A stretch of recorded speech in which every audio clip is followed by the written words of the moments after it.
Want to welcome you guys back to another episode of Pistons Talk Podcast presented by FanDuel. Usually, I make post-game podcasts immediately after the game. I think I told you guys I was going to a watch party. That's exactly what we did. Watch the Pistons game, Game 4 at Paddle and Park in Southfield, but I still wanted to do a post-game reaction show for you guys. So it's going to be just like a regular post game podcast. We're going to be going over our quarter notes, box score, but something different that we will be doing in this podcast tonight is we're going to be reading some quotes from yesterday's game. I do have a couple of topics I want to go over as does relate to Jalen Duren and outlooks for just the rest of the series. Can the Pistons try to make this a series? We'll have a fun, 30 to 40 minutes on this podcast. If there's anyone watching that wants to drop any kind of comments or questions or overall thoughts with last night's game or just this NBA playoff first round series against the Orlando Magic, you're more than welcome to do it. But let's get this started. So, starting in the first quarter, the Pistons tried to force feed Jalen Duren, and we'll kind of get into the Duren stuff a little bit. As you guys know, he's just struggled all series, regular season, almost averaging around 19 points. I think he did average 19 points, averaging like 8 in this first round series against Orlando. I thought it was kind of a mistake to try to force feed him when he just hasn't really, had it all game. And Orlando just came out super aggressive like they have all series long. They got out 4 turnovers within the first couple of minutes, and they went up 12-5. And JB had to take a timeout because the energy wasn't there, the attention to detail in the half court wasn't there, and it was just like sloppy play, lazy passes, and the turnovers really killed them very early on, and the fouls too. I think that's two things that when we look at the series so far, it's the lackadaisical passes, especially in the half court, and then just the fouling without playing defense. And the Magic, during the regular season, got to the free throw line the most out of any NBA team. But midway through the first, the Pistons kind of got their energy back up, and they started to make it a game. They did finish the first quarter on a 20-7 run after the Magic were up as much as 17-5, and they were able to end the first on a high note, 27-26. Going into the second quarter, I really love the energy. And Isaiah Stewart, to me, has just kind of embodied what we want Detroit basketball to be. Just the way he was protecting the rim, switching defensively. Like his lateral quickness, I think, is something that I've just appreciated so much. Because when you watch Isaiah Stewart out there just playing drop coverage, just being a communicator out there, he's just so versatile as a defender, and he was a difference maker because the Pistons were able to make stops. They were able to get into their sets in the half court, and they had a 10-point lead, believe it or not, in the second quarter. I thought the second quarter to start was great. Now, what happened was Stu needed a break because he was just playing his freaking ass off for a good 5 minutes. Duren comes in at the 6.5-minute mark. Pistons still had a lead at the time, but you could tell the Magic weren't fearful of Duren being out there in the paint. They were attacking him. They were getting to the free throw line. They were kicking out for three-point shooters, whether it was Franz Wagner or Desmond Bane. But Orlando finishes the second quarter to get their lead back by 2 going into halftime, 54-52. Now, coming out of halftime, we just could not generate anything out of the half court. The switching with Paolo and Duncan defensively, they were hunting Duncan out, and that obviously is a strategy by Orlando and Jamal Mosley. Duncan had to foul Paolo because he just can't defend him. I mean, Paolo's what, 6'10", 250. Duncan's maybe a good 6'6", 6'7", 200 to 210 pounds. I guess we'll give him that. But the Magic knew what they were doing, and they got into the bonus with 6.5 minutes remaining in the third quarter. And, the defense did get better once Stu and the bench unit did come back in. And it wasn't really too crazy of a, it's not like we were down 20 points whatsoever. I mean, it was manageable. I felt like it was anywhere from, a 2 to 5 point Magic lead. Desmond Bain started hitting some 3-point shots later in the third quarter, and the Magic were able to go up 75-69. So, like, that's the final score after 3 quarters. So, you go into the fourth quarter, it's not too crazy, but the biggest problem is as soon as Stu came out, the defense just got worse. Duran comes in at the 9-minute mark. Now, granted, he did get a couple of offensive looks, but the defense just wasn't there. I really felt like the poster that Jamal Cain had on him later in the second half. Game was just kind of over at that point. The Magic just had all the swagger. Down the stretch, we just could not hit a shot in the fourth quarter. We had so many opportunities to take the lead. We just could not operate out of the half court. There was too many turnovers once again. And the Magic get both games at home, and they go up 3-1. As we look at the box score and just like the team stats, you guys see like this was a very ugly game in terms of just shooting percentage for both teams. But we're going to focus on the Pistons right here as we kind of look at just the box score, right? Like you look at Tobias, he had 20 points. He shot 8 out of 17. Didn't hit a 3. 4 out of 5 from the free throw line. Had 6 rebounds. Okay, like cool. Duncan Robinson, again, didn't have his best game. 29 minutes. Only had 7 points. He was 2 out of 8 from the field. 1 for 6 from 3. Minus 18. Wasn't really effective out there.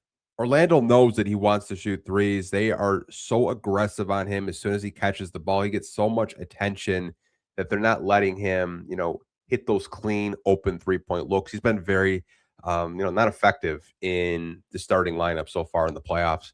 Jalen Duran in 31 minutes. Yeah, he had 12 points. That's cool. 5 out of 8 from the field, 2 for 2 from the free throw line, 8 rebounds, but he had 4 turnovers. And defensively, it was really bad. Outside of maybe like a block on Franz Wagner, who got hurt on that play, which we'll kind of talk about at the end of the podcast. Overall, like Thurn just wasn't great tonight. Cade Cunningham in 39 minutes. He did have 25 points, but you look at the shooting percentage. 7 made shots out of 23 attempts. 11 3-pointers attempted, only made 3. 8 out of 10 from the free throw line. 9 rebounds, 6 assists, 8 turnovers. Cade has just had so many turnovers. Like some of them, he does get stripped. Other turnovers, it's like throwing the ball at Javonte Green's ankles when it's like, how's he going to get that? Seems like Cade is just getting sped up. He's got the ball in his hands like 90% of the time when he is out there. You can tell Cade needs a secondary ball handler. And I was having a conversation last night when we were watching the game with some, buddies of mine. I was like, this is why Dennis Schroeder was so huge last year, because Dennis Schroeder could come in. He could be the secondary ball handler and, kind of take some pressure off Cade where Cade could play off ball, or you could keep Dennis Schroeder in the game and you were pretty confident that he could, hit some shots up the offense, and you didn't really have to worry about high turnover games. But, we don't really have that this year. Obviously, Dennis is in Cleveland, but they definitely do need a secondary ball handler. Asar Thompson in 32 minutes had 6 points. He was 2 out of 8 from the field, 2 for 4 from the free throw line, had 9 rebounds, 1 assist, 2 turnovers, 1 steal, 2 blocks. Bench unit, Isaiah Stewart, man, like 8 blocks is insane. 8 blocks is absolutely insane. Only had 17 minutes, though, in 8 points. I don't know if this is by design. I just don't know. If Isaiah Stewart is on a minute restriction, that's the only thing I could think of, because in those 17 minutes that he played, our defense was excellent. There was so many great contests. I feel like he could have had at least 10 blocks in this game.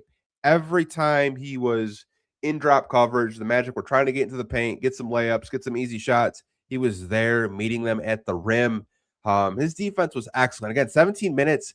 I'd like to see Stu at least, 20, 25, maybe more, just with the defense he's playing, because I think he gives you a chance to win basketball games, and we've seen it. Obviously, game 3, He wasn't as focused as he was in game 4. But overall, Isaiah Stewart has had a very good first round series for the Detroit Pistons.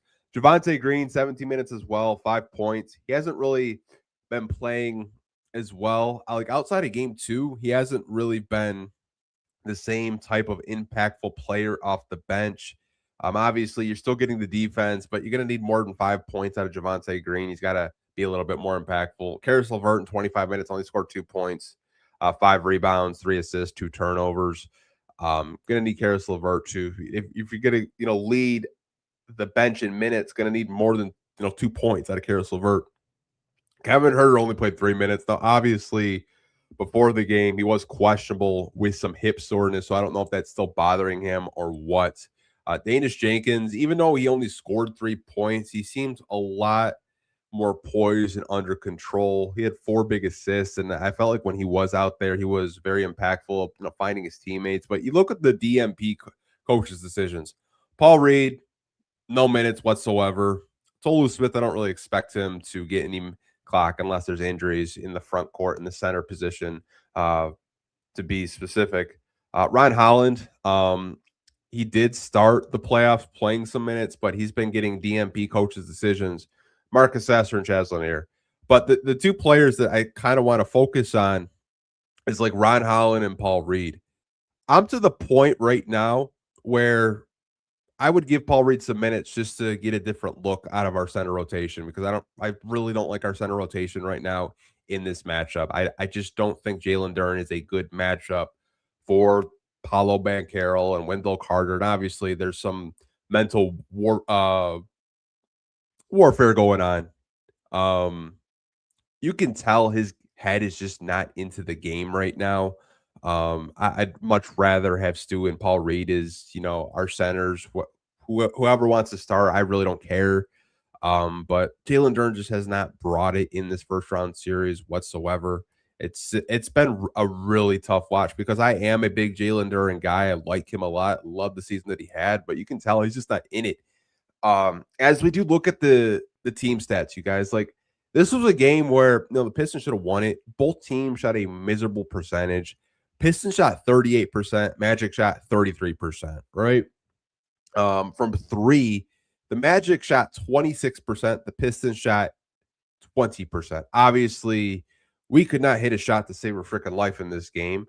Free throws, they shot 71% to the Magic 74. We shot 20 out of 28 from the free throw line. The Magic shot 25 out of 34.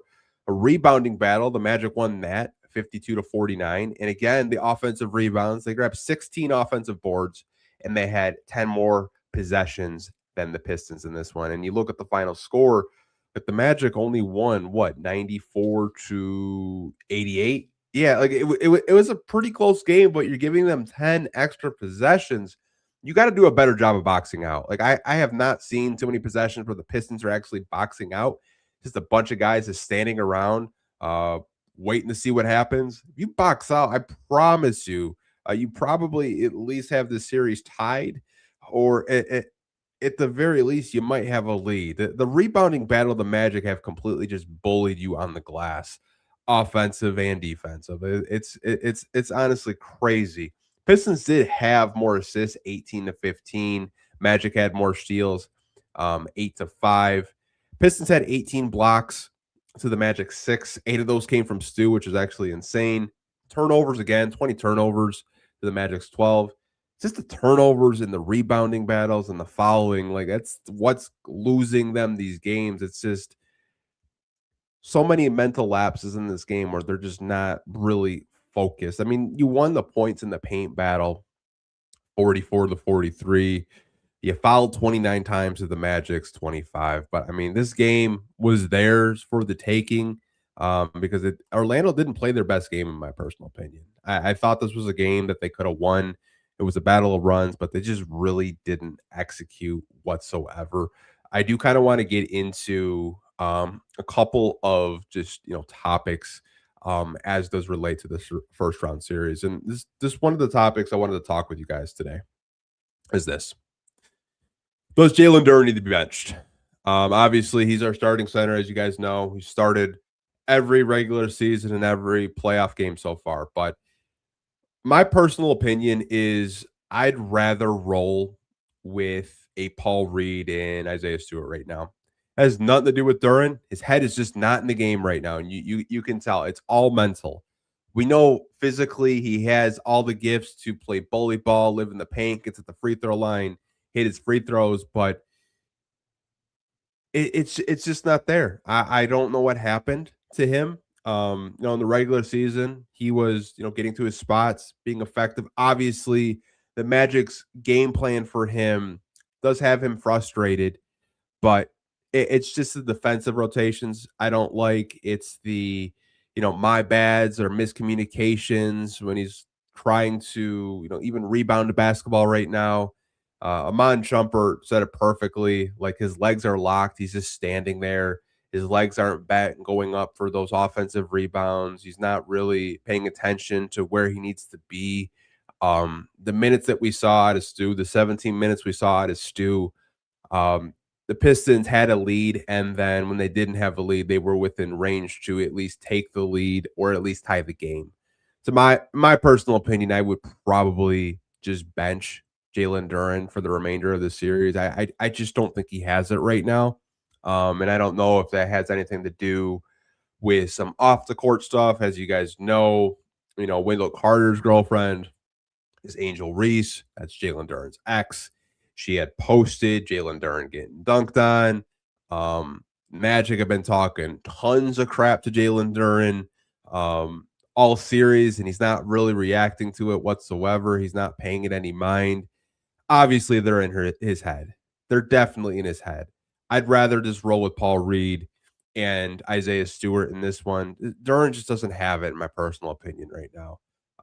Even just the picks that Stu was setting with Cade and them getting to the free throw line, and Stu had 8 points. So would have liked to see him score a little bit more because he was having a good game from the field. But overall, I just kind of like what I'm getting more out of Isaiah Stewart and Paul Reed. When we did see him, I believe that was game 2 he played, maybe, or game 3. I don't remember the last time Paul Reed played, but I would make those changes as well, and maybe give Ron Holland a little bit of burn. I know you're trying to roll with Javonte Green because he played phenomenally in game 2, but I mean, you need energy, you need spark. I don't really understand how he's just out of the rotation now because he got in foul trouble in, I believe, game 2 where he picked up 3 quick fouls. But I would try to roll with Ron Holland, give him some minutes, get him back into the rotation because all season long, when the Pistons were down or lacking energy, he was one of the players off the bench to spark plug them in energy. And I really value his defense. Obviously, we know that like the offense is still a work in progress, but I'd like to see Ryan Howland and Paul Reed get a little bit more clock in game 5 if JB Bickerstaff decides he does want to change the rotation to try to get this series to 3-2. But one of the last topics is outlooks for game 5 at home. So my outlook right now for this game is you're going back home, you're going back to Detroit. I think what you have to do is you have to come out in game 5 looking to be more aggressive, looking to start the game with the intensity that the Magic start games with. The Magic, every game, all 4 games in the series have been locked in as soon as the game starts. The Pistons, it does take them a little bit to get locked in and ready. You didn't really see it until midway of the first quarter in game 4, right? You just didn't see it.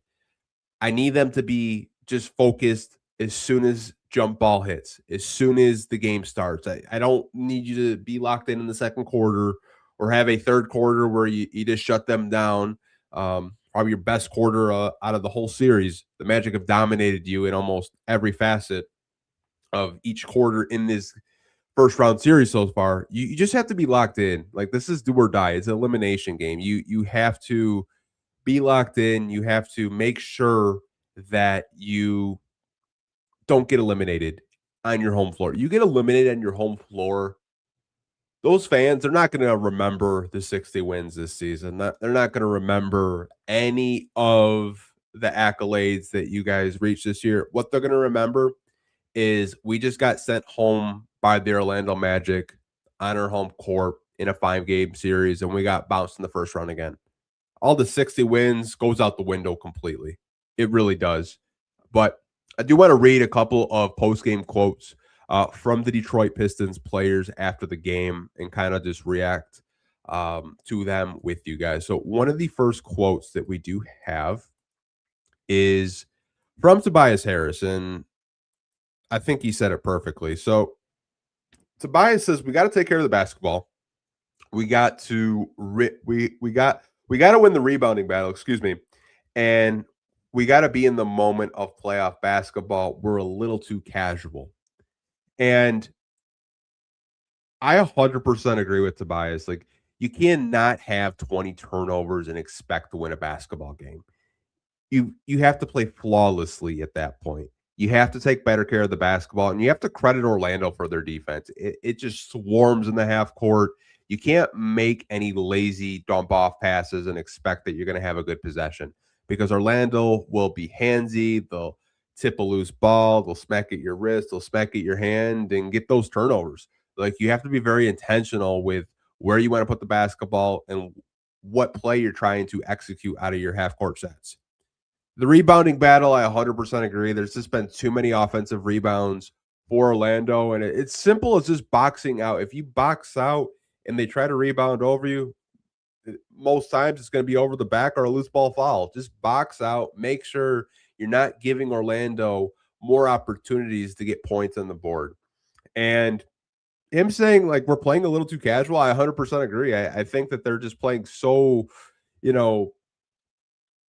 I don't want to say they're playing loose, but they're just playing like kind of just like, I'm just going to dump this off to Duren right now and see if he can do something, even though like he's struggling right now. Or Cade might try to get by 2 to 3 players and might have had like a corner 3 open, or maybe there's a backdoor cut he just didn't see. When Tobias said they're playing a little bit too casual, I felt what he was saying. They're not really taking the moment seriously right now. They're treating it like a regular season game versus a playoff game. And I love that he did say that. Now, this is a quote from Duren, and this quote honestly just pissed me off. It really did. I'm going to read it to you guys. He said, "We've yet to put a full game plan together, even a full half together of what we can look like. Everything was self-inflicted, top to bottom. We just have to be better, and we will." Here's my biggest issue, and I see a lot of people blaming JB Bickerstaff, and he does deserve some blame for his rotations. But at the end of the day, the players have to go out on the court and execute. He said, "We've yet to put a full game plan together." So that tells me JB Bickerstaff has a game plan for these players to go out there and try to win a playoff game, and they haven't put a full game plan together. He said, "We haven't even put a full half together of what JB Bickerstaff is trying to prepare us for these playoff games. Everything has been self-inflicted." Yeah, the turnovers have been self-inflicted. These stupid ass fouls have been self-inflicted. Just, it's so frustrating. Like, we know the Magic want to get to the free throw line. They lead the NBA in getting to the free throw line, and you're just hacking them, getting them easy points. Like, Paolo Banchero had a miserable game shooting from the field, but he was cash from the free throw line, and you're giving him opportunities to put points on the board when he is struggling. Reading a quote that you're not putting a full game plan together as a team when your coach has said, "Hey, if we follow ABC, we can give ourselves a chance to win this game," and you're not doing it. As a fan, you guys, that just really irks me and pisses me off that you're not executing that. But you also have to credit Orlando for just the way that they've been playing defensively, the way that they've come out with energy. This is one team I did not want to see in the first round. I remember telling you guys I would not want to see Orlando in the first round because they just match up so well with Detroit in a sense where, they can match you with physicality. You can see why they traded for Desmond Bane. The guy is just a walking bucket. That 3-pointer he hit when it was off glass in the fourth quarter, I was like, of course he was going to hit that shot. I mean, of course. But man, like, Orlando is just such a tough matchup, but not executing what your coach lays out for you in the game plan. To me, that is very frustrating to read as a fan. But go to Cade. Now, Cade was asked if he was shocked that the Pistons are down 3-1. He said, going into it shocked, but the way that we've been playing, that stuff's not good enough to win games in this league. It's not shocking we're losing games playing like that. Cade knows he has to be better. Cade isn't shocked that they're down 3-1 to Orlando. The thing with Cade that I think a lot of people are frustrated with is the turnovers. They're frustrated with just the type of turnovers he's having. They're not frustrated with his play so much. Now, his shooting performances have been really bad, like 7 out of 23 in game 4. He has not shot the basketball the best, but when you look that's out there, like it's just Cade and Tobias right now carrying the offensive load. Jalen Duren has been a complete no-show all playoffs, and you haven't really had, a third player step up for you. It's just been Cade and Tobias, but Cade knows that the way he's playing and the way the Pistons are playing, it's not good enough to win games against a good defensive talented team in the Orlando Magic.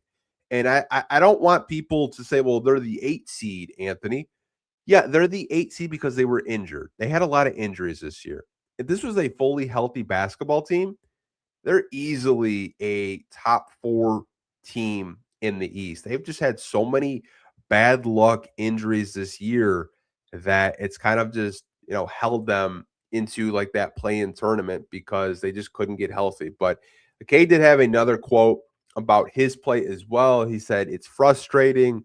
A lot of it is on myself. I was frustrated with my own play, having numbers, not making plays in transition, things like that. The things I do best, not being able to make plays for my team." There were so many plays with Cade where whether he was getting stripped, whether he was just having opportunities where it's 4 versus 3, 2 versus 1. He just made like a lot of errors, like he mentioned, that he doesn't usually make.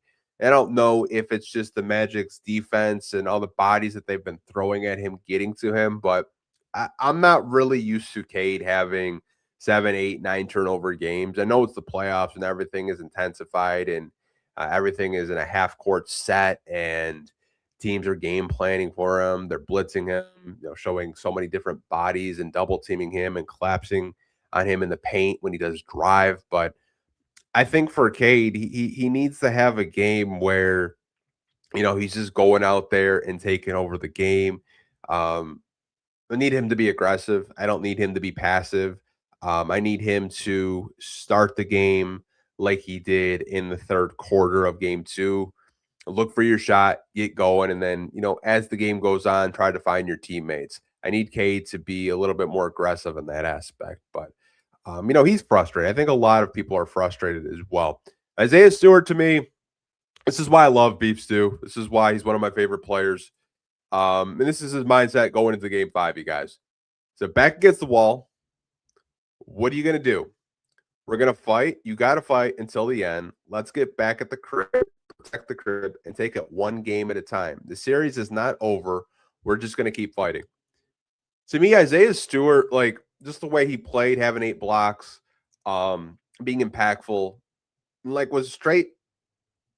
It's asked by the media right after the game, like, what's the mindset going into game 5? He's like, our back's up against the wall.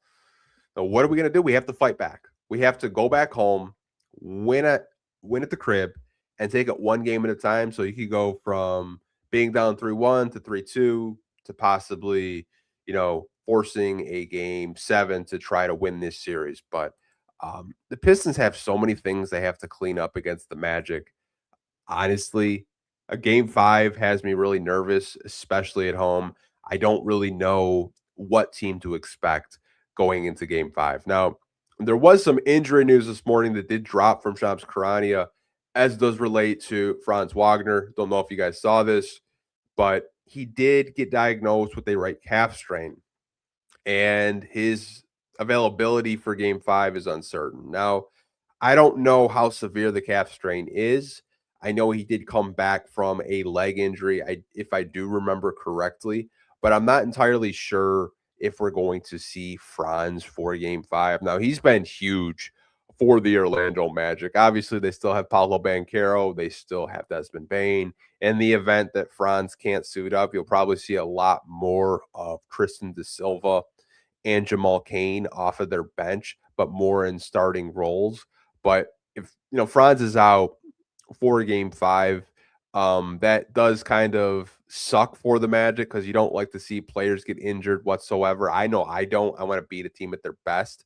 But he's kind of TBD for game 5. But I do want to open up the show to comments and questions. We're just going to take a quick break. I do see there's over 50 comments in this post game podcast. We'll be right back, you guys.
Okay, guys, we're back. I want to get into a couple of comments that you guys did leave um, with this post game show. So I want to go to SB.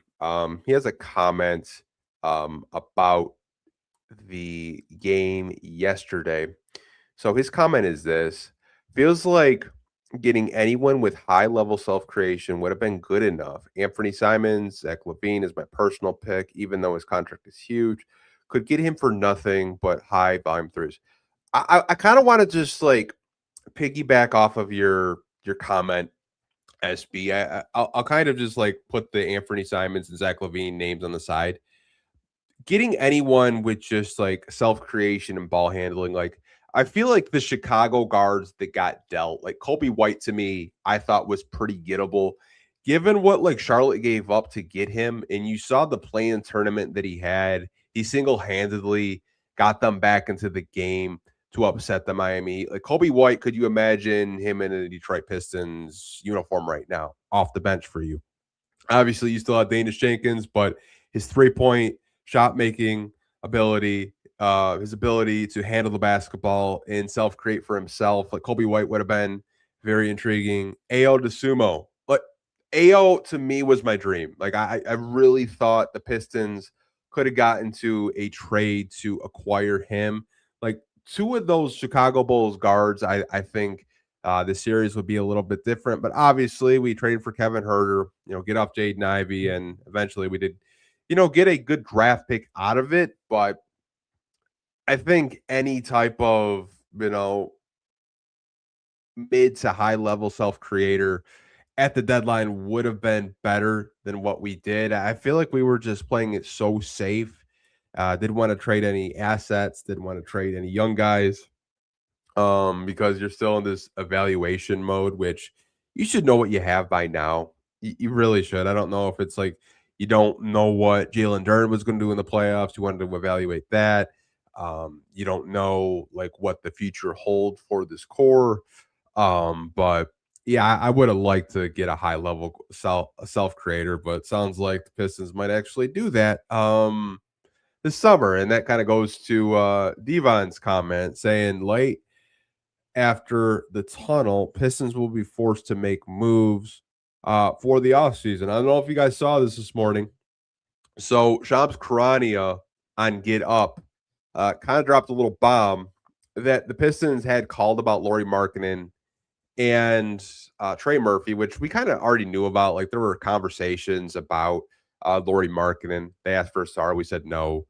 Trey Murphy has kind of been linked to the Pistons ever since Trajan Langdon has stepped foot in Detroit, and just everyone that has ties with the Pelicans, with not only Trajan, but you also have Fred Vincent, you also have Michael Blackstone.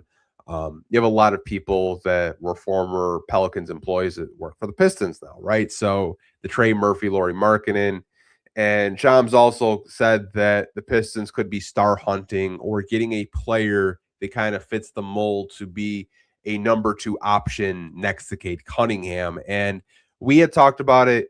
I believe our last post game podcast is someone had asked me about kind of like, roster construction and just like what to expect with the Pistons. Like, I'll say it again. I fully expect the Detroit Pistons to be very aggressive this summer. I fully expect Trajan Langdon and this front office to say, we got Cade Cunningham.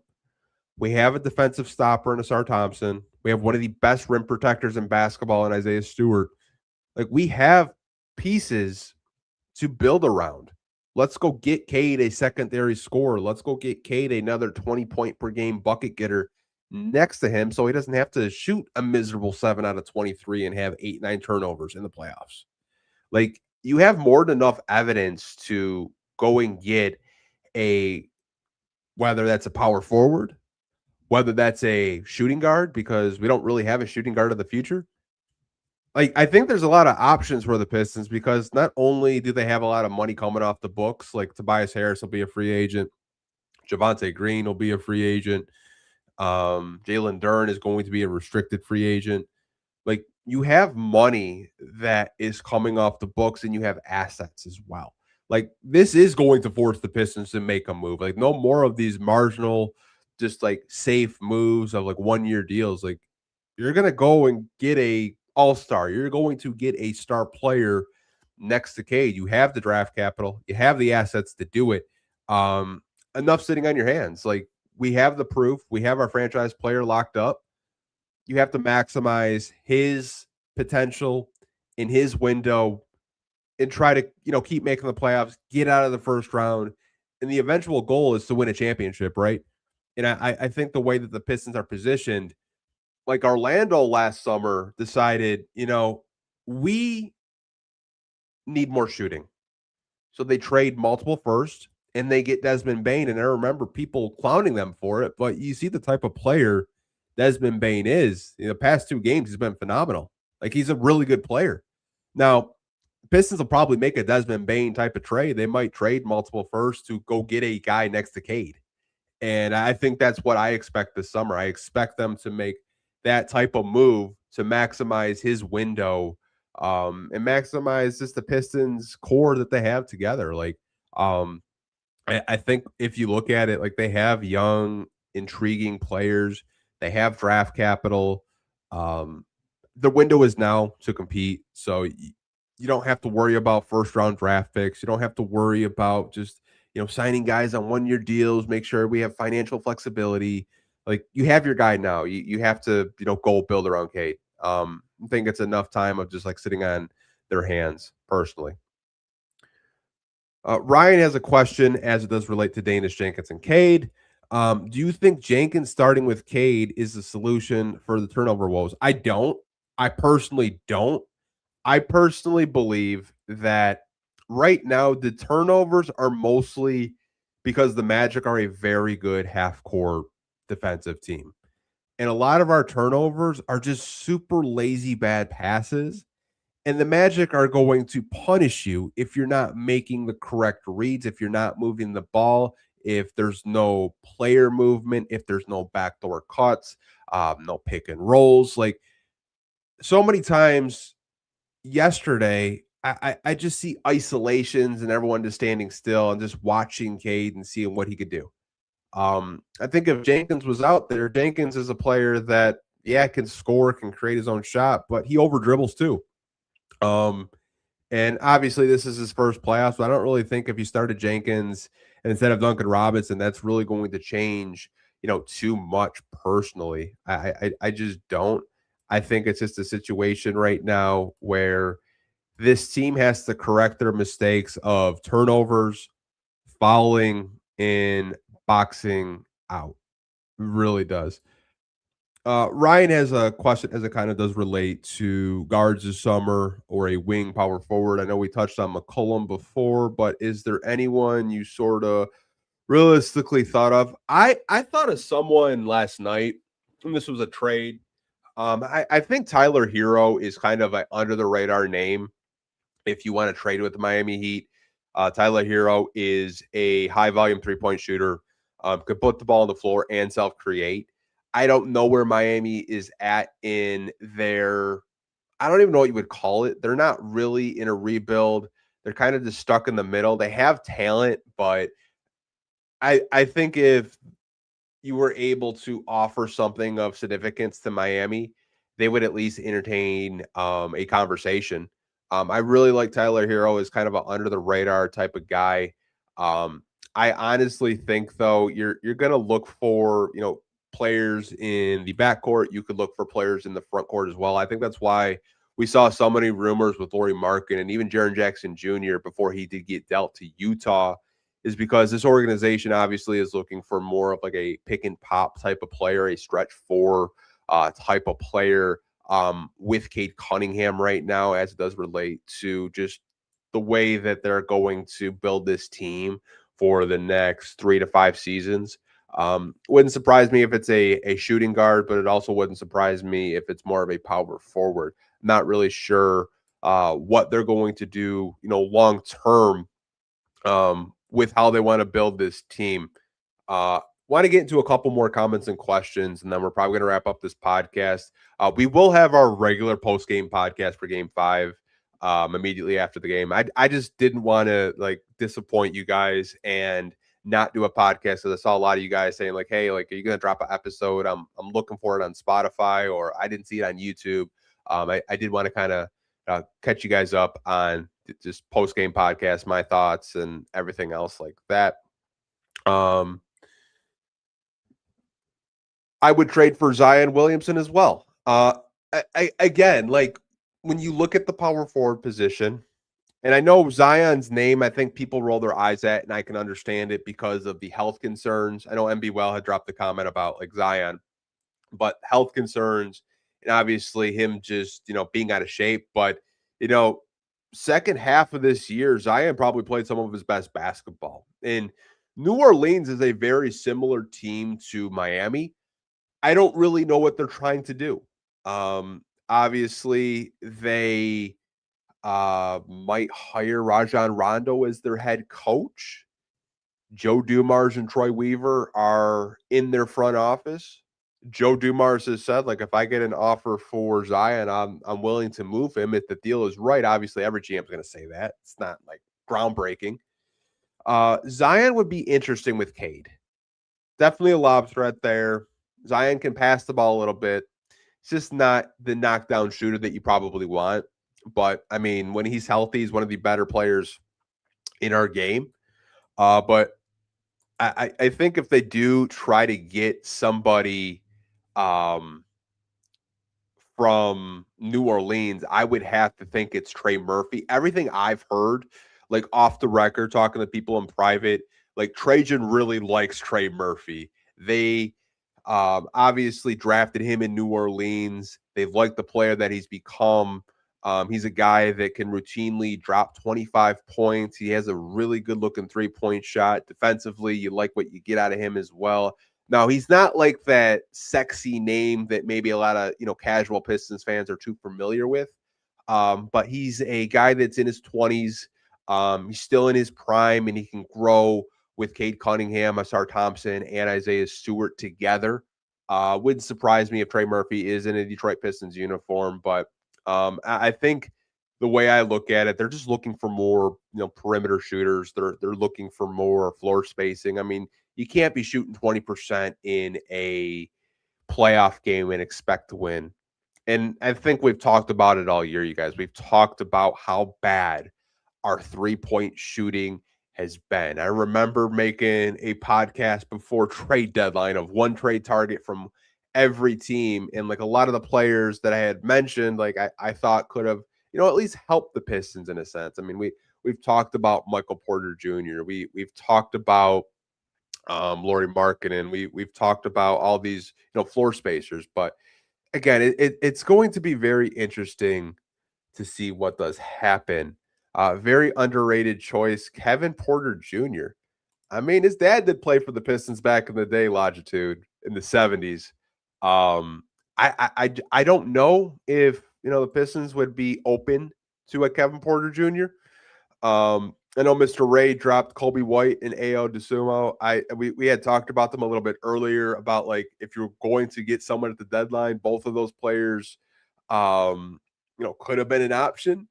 But it's weird, man. It's really weird. I get Trajan's trying to be in evaluation mode and try to see what this team does need, but I think they're gonna go for maybe a little bit of a bigger name to try to get Cade the help that he does need. But I feel like we've been talking about getting Cade a number 2 option for the last couple, of just years. Like, because we know how special Cade Cunningham is. If he just had proper spacing around him, if he just had another 15 to 20 point per game guy that could self create, like his life would be a lot easier.